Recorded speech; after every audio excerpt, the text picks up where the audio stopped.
জানিয়ে দেব সবশেষ আপডেট বাংলা সংবাদ। শুরুতেই শিরোনাম। অবৈধ সরকারকে এখন দেশ বিদেশে সবাই ধিক্কার জানাচ্ছে।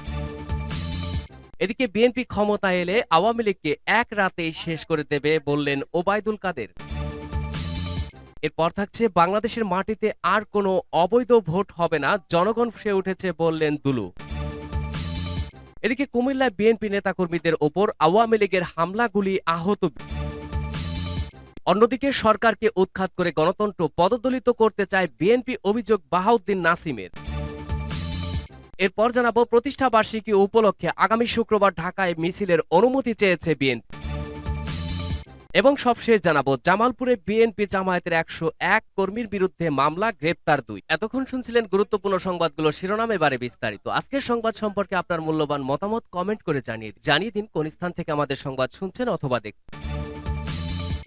অবৈধ সরকারকে এখন দেশ বিদেশে সবাই ধিক্কার জানাত। বর্তমান সরকার 2014 সালে বিনা ভোটে ক্ষমতায় বসেছে। 2018 সালে দিনের ভোট রাতে করে রাষ্ট্রীয় ক্ষমতা দখল করে রেখেছে। বর্তমানে এই জনবিচ্ছিন্ন সরকার জনগণের দাবি উপেক্ষা করে বিদেশি প্রভুদের কাছে ধর্ণা দিয়ে আবারও অবৈধভাবে ক্ষমতায় টিকে থাকার পায়তারা করছে উল্লেখ করে বিএনপির জাতীয় নির্বাহী কমিটির vice chairman doctor AZM Zahid Hossain বলেছেন, দেশের মানুষ তারেক রহমানের নেতৃত্বে ঐক্যবদ্ধ।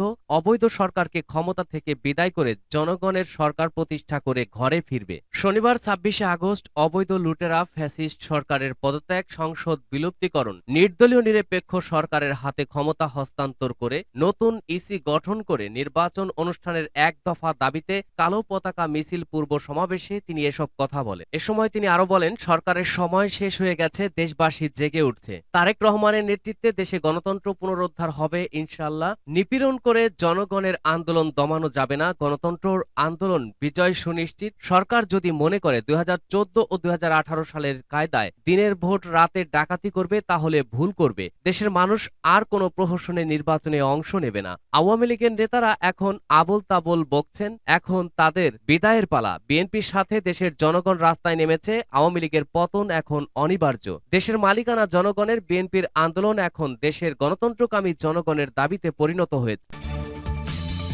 বিএনপি ক্ষমতা এলে আওয়ামী লীগকে এক রাতেই শেষ করে দেবে বলল ওবায়দুল কাদের। আওয়ামী লীগ সাধারণ সম্পাদক এবং সড়ক পরিবহন ও সেতু মন্ত্রী ওবায়দুল কাদের বলেছেন, বিএনপি এমন ভাষায় কথা বলে যেন চকবাজার মসজিদের ইমাম। বিএনপির মুখে মধু, অন্তরে বিষ। তাদের 3 গুণ সন্ত্রাস, দুর্নীতি আর মানুষ খুন। বিএনপির দফা আর আন্দোলন খুবই ভুয়া। শনিবার বিকেলে দারুস সালাম বালুর মাঠে জাতীয় শোক দিবস উপলক্ষে ঢাকা মহানগর উত্তর আওয়ামী লীগ আয়োজিত আলোচনা সভায় তিনি এসব কথা বলেন। এ সময় ওবায়দুল কাদের বলেন, জনগণের কাছে আমি জানতে চাই, শেখ হাসিনার বিকল্প প্রধানমন্ত্রী কে আছেন? তার মতো জনদরদী নেতা কে আছেন? আমি সব দলের কাছে জানতে চাই, শেখ হাসিনা ছাড়া যোগ্য নেতা কে আছে? বিএনপি কাকে নেতা বানাবে? তিনি বলেন, জনগণ কি চায়? শেখ হাসিনা পদত্যাগ করুক। ওবায়দুল কাদের বলেন, আদালতের আদেশে কেয়ারটেকার সরকার কবরে ঘুমিয়ে আছে, সেটা কি আর এই দেশের জনগণ চায়? তারা বিএনপি কেন চায়? আসলে তাদের মুখে মধু, অন্তরে বিষ। তারা বলে ক্ষমতায় আসলে আওয়ামী লীগের কোনো ক্ষতি হবে না। কি সুন্দর কথা! এমনিতে তারা আমাদের নিঃস্ব করে দিয়েছে, তারা ক্ষমতায় আসলে বাকিটা এক রাতের মধ্যে শেষ করে দেবে। অবাধ সুষ্ঠু নির্বাচনের কোনো বিকল্প নেই, জনগণ ফুঁসে উঠেছে বলেছেন দুলু। বিএনপির কেন্দ্রীয় সাংগঠনিক সম্পাদক ও সাবেক মন্ত্রী অ্যাডভোকেট এম রুহুল কুদ্দুস তালুকদার দুলু বলেছেন, এতদিন অবৈধভাবে ক্ষমতায় গিয়ে যেভাবেই হোক পার পেয়ে গেছেন, এখন জনগণ ফুঁসে উঠেছে। দুলু বলেন, সারা পৃথিবীর মানুষ নিরপেক্ষ নির্বাচনের জন্য ঐক্যবদ্ধ হয়েছে, আর অবাধ সুষ্ঠু নির্বাচনের কোনো বিকল্প নেই। বাংলাদেশের মাটিতে আর কোনো অবৈধ ভোট হবে না, হতে দেওয়া হবে না। কুমিল্লা বিএনপি নেতাকর্মীদের ওপর আওয়ামী লীগের হামলা, গুলি, আহত 20। কুমিল্লা বিএনপি নেতাকর্মীদের ওপর হামলা ও গুলি চালানোর অভিযোগ উঠেছে আওয়ামী লীগ ও যুবলীগের বিরুদ্ধে। হামলায় 2 জন গুলিবিদ্ধ সহ অন্তত 20 জন আহত হয়েছেন। তবে আওয়ামী লীগ ও যুবলীগের নেতাকর্মীরা হামলার অভিযোগ অস্বীকার করে ঘটনার জন্য বিএনপিকেই দায়ী করেছেন। শনিবার বেলা 2টার দিকে লালমাই উপজেলা বেলঘর উত্তর ইউনিয়নের গোয়ারভাঙ্গা বাজারে এই ঘটনা ঘটে। গুলিবিদ্ধ ব্যক্তিদের কুমিল্লা মেডিকেল কলেজ হাসপাতালের জরুরি বিভাগে ভর্তি করা করা হয়েছে। হাসপাতালের সহকারী রেজিস্ট্রার মোহাম্মদ শফিক বলেন, একজনের পায়ে ও হাতে এবং আরেকজনের মাথায় ছররা গুলি লেগেছে, ওরা এখন আশঙ্কা মুক্ত। লালমাই থানার ভারপ্রাপ্ত কর্মকর্তা ওসি হানিফ সরকার বলেন, বেলঘর উত্তর ইউনিয়ন আওয়ামী লীগ ও বিএনপির লোকজনের মধ্যে ঝামেলা হয়েছে। খবর পেয়ে পুলিশ ঘটনাস্থলে গেছে। বিএনপির নেতাকর্মীরা জানান, বেলা ৩টায় উপজেলার বেলঘর উত্তর ইউনিয়ন বিএনপির উদ্যোগে ইউনিয়ন বিএনপির সাধারণ সম্পাদক মফিজুল ইসলামের বাড়িতে কর্মী সভার আয়োজন করা হয়। এতে প্রধান অতিথি থাকার কথা ছিল বিএনপির চেয়ারপারসনের উপদেষ্টা ও সাবেক সংসদ সদস্য মনিরুল হক চৌধুরীর। বেলা ২টার দিকে উপজেলা পরিষদের চেয়ারম্যান কামরুল হাসান, উপজেলা আওয়ামী লীগের সাংগঠনিক সম্পাদক আয়াতুল্লাহর নেতৃত্বে আওয়ামী লীগ ও যুবলীগের ৪০ থেকে ৫০ জন নেতাকর্মী গয়ারভাঙ্গা বাজারে অস্ত্রশস্ত্র নিয়ে বিক্ষোভ মিছিল করেন। বিএনপি নেতাকর্মীদের অভিযোগ, গয়ারভাঙ্গা বাজারে মিছিল করে আওয়ামী লীগের নেতাকর্মীরা ওন্দানিয়া গ্রামে গিয়ে বিএনপির সভাস্থলে মঞ্চ, চেয়ার টেবিল ভাঙচুর করেন এবং বিএনপির নেতা মফিজুল ইসলামের বাড়িতে লুটপাট চালান। এ সময় আতঙ্কে মানুষ ছোটাছুটি করে পালাতে থাকেন। এক পর্যায়ে অস্ত্রধারীরা গুলি চালায়। এতে মনির হোসেন নামের বিএনপির এক কর্মীর মাথায় গুলি লাগে। উপজেলা যুবদলের যুগ্ম আহ্বায়ক ফিরোজ আহমেদ খানের পায়ে ও পেটে গুলি লাগে। এছাড়া অন্তত ২০ জন আহত হয়েছে। গুলিবিদ্ধ সহ আহত নেতাকর্মীদের কুমিল্লা মেডিকেল কলেজ হাসপাতাল সহ বিভিন্ন হাসপাতালে ভর্তি করা হয়েছে।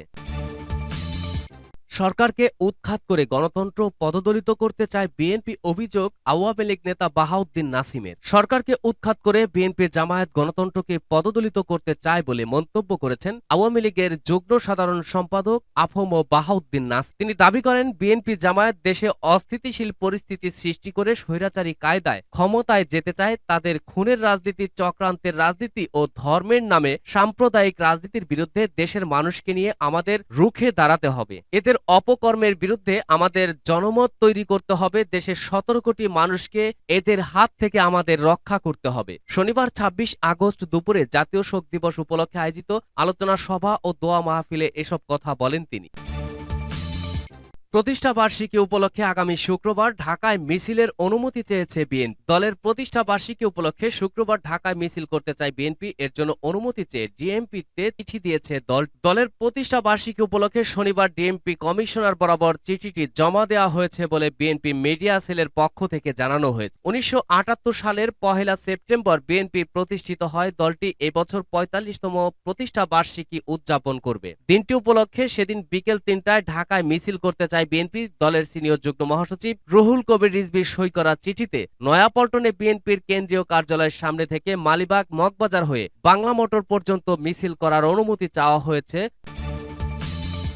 জামালপুরে বিএনপি ও জামায়াতের ১০১ কর্মীর বিরুদ্ধে মামলা, গ্রেপ্তার ২। জামালপুরের বকশীগঞ্জে নাশকতার অভিযোগে বিএনপি ও জামায়াতের দুজনকে গ্রেপ্তার করেছে পুলিশ। এ ঘটনায় ৬৬ নেতাকর্মীর নাম উল্লেখ সহ অজ্ঞাত আরও ৩৫ জনকে আসামি করে মামলা দায়ের করেছে। বকশীগঞ্জ থানার উপপরিদর্শক এসআই মজিবুর রহমান বাদী হয়ে বকশীগঞ্জ থানায় বিশেষ ক্ষমতা আইনে মামলাটি দায়ের করেন। গ্রেপ্তারকৃতরা হলেন বাট্টাজোর ইউনিয়নের শাহজালাল হকের ছেলে মোরশেদ আলী ও ধনুয়া কামালপুর নয়াপাড়া গ্রামের নাইবুল্লাহ শেখের ছেলে ইউসুফ আলী। পুলিশ জানায়, বৃহস্পতিবার ২৪ আগস্ট রাতে পৌর এলাকা ও বিভিন্ন ইউনিয়নের বিএনপি জামায়াতের কর্মীরা পুরো এলাকায় মালিচর নয়াগ্রাম পাড়াগ্রামে একটি ভান্ডারি দোকানের সামনে সরকারকে বিব্রতকর পরিস্থিতিতে ফেলতে ও জনমনে আতঙ্ক সৃষ্টির লক্ষ্যে ককটেল সহ দেশীয় অস্ত্র নিয়ে নাশকতা কর্মকাণ্ড করার পরিকল্পনা করছিলেন। গোপন সংবাদের ভিত্তিতে খবর পেয়ে পুলিশ সেখানে উপস্থিত হলে নাশকতাকারীরা দ্রুত পালিয়ে যায়। এ সময় পুলিশ